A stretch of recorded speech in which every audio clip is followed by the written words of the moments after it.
Hey friends, this is the Miss Wolfie from our Half Acre Homestead. Well, do you remember the wedding that I went to last October? Well, they're going to have a baby now, and it's due in February, and I have to make a quilt. Of course I have to make a baby quilt. So I've decided on the kaleidoscope quilt.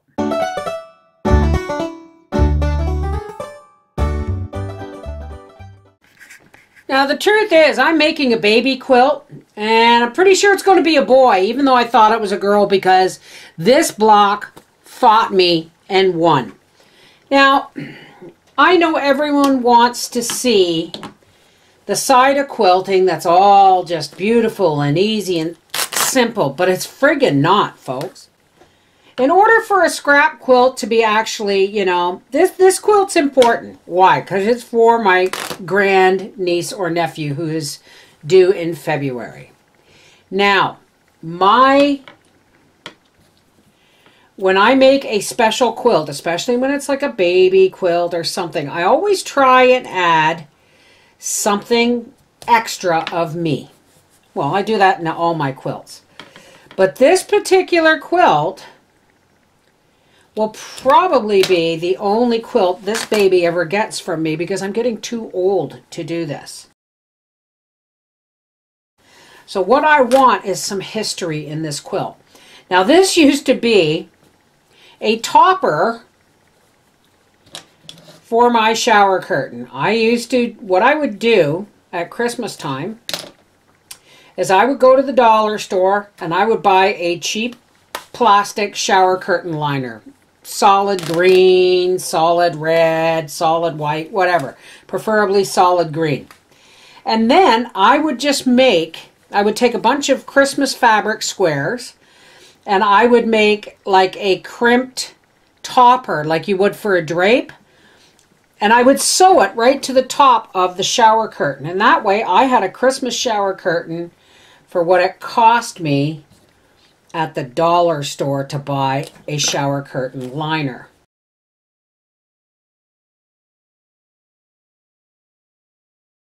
Well, this has done duty. And I now have a fabric Christmas shower curtain, but I want the fabric. Okay, so what I'm doing right now is I'm recovering some fabric. And I've said it before, and I'll say it again, folks. If you do not want to iron, don't take up quilting. Because your quilting is so much easier when your fabric is flat to begin with and your blocks are flat to begin with.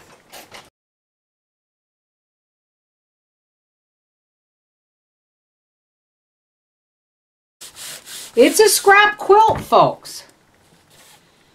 And I want to add Christmas because Andrew, the baby's father, his mom would take him out of school the last week before Christmas holidays because Andrew was just too wound up for school.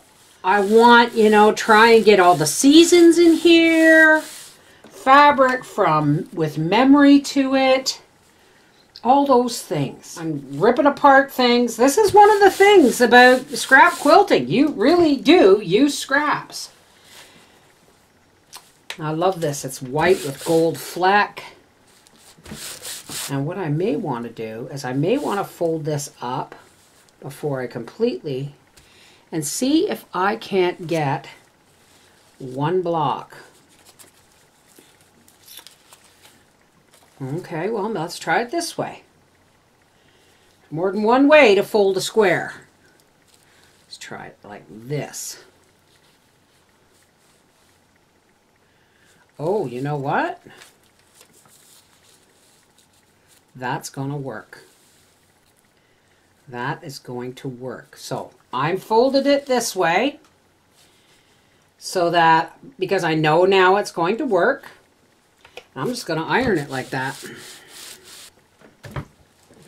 And I'm going to pin this on here exactly where I want it to be because I want to use as much of the fabric as I can. I don't want to waste any. Now, I have some squares here that were my Aunt Jane's.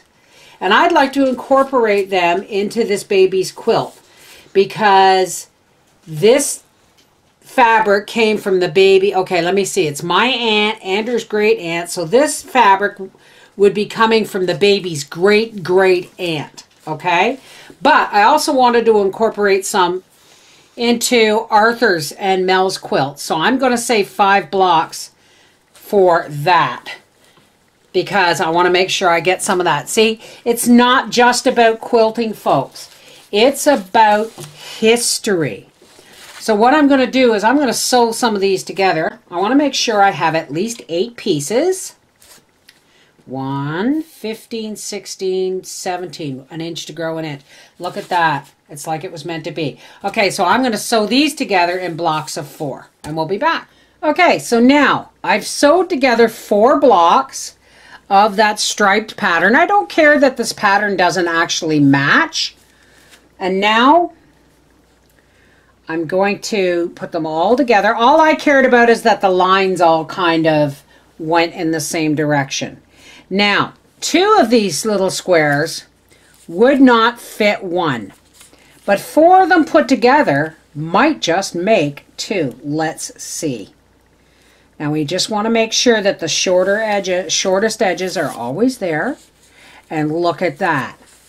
So, all depends on your angles, folks. All depends on your angles. So that's going to fit. So I'm just going to fold this. And because there's a lot of seams in here, I want to make sure it gets folded correctly all the way. This is the Mrs. Wolfie from our half-acre homestead saying, quilting to me is not about going out and buying all the perfect fabric and then stripping it, like cutting it into strips and sewing it together as fast as I possibly can and then putting it on. Quilting to me is more of a meditative thing. And it's not just about fabric. It's about history. This is the Mrs. Wolfie from our half-acre homestead saying, whether you use a machine or you hand piece, whether you machine quilt or hand quilt, it's not necessarily about the work.